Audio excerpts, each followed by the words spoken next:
Title: Rollin with the risks. Amusement turns to lawsuit after horrific coaster catastrophe in Ohio. TLDR, take a walk on the wild side with this wild ride of a tale. A Michigan woman, whose thrill-seeking took a tragic turn at an Ohio amusement park, is now making her stand in the courtroom. She's suing the park and its parent company after getting hit by a flying metal bracket off the infamous 420-foot roller coaster, the Top Thrill dragster, leaving her with major brain trauma. And guess what? The roller coaster's still closed.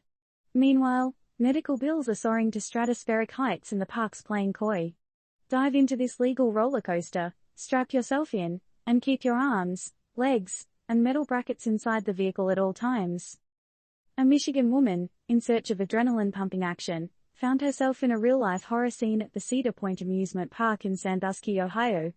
A metal bracket dislodged from the soaring structure of the park's Top Thrill dragster, a roller coaster taller than King Kong on stilts, striking her in the head.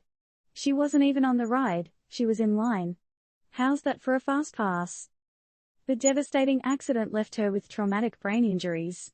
I mean, who wouldn't expect a relaxing day at the amusement park to turn into an episode of Grey's Anatomy? So, what happened next? Did the park swoop in like a superhero and save the day? Not quite.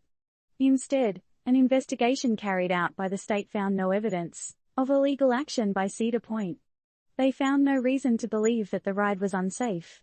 Really? State investigators? A metal piece flying off a roller coaster isn't a cause for concern? And guess what? No penalties were meted out to the park. The Top Thrill dragster, however, has been put in timeout since the accident. Its towering structure standing as a grim reminder of that fateful day. But our brave Michigander isn't taking this sitting down. She, alongside her father who was present during the incident, and her husband, are suing Cedar Point and its parent company, demanding compensatory damages. With medical bills already past the $2 million mark and anticipated to skyrocket past $10 million due to future surgeries and treatments, who can blame them? But how is Cedar Point responding to this lawsuit, you may ask? Well, like most accused parties, they're zipping their lips, stating they do not discuss pending litigation. Wonder why? So, what do you think? Should amusement parks ramp up their safety measures, or is this just an unfortunate, unforeseeable accident? Are the thrill and the risks part of the package when we buckle up for these high adrenaline rides, or should we expect a 100% safety guarantee? And finally, should Cedar Point be held accountable for the woman's injuries and astronomical medical bills, or is this just a harsh consequence of seeking thrills? Remember, folks, life is not all fun and games. Sometimes, it's a roller coaster, and not all rides have a happy ending.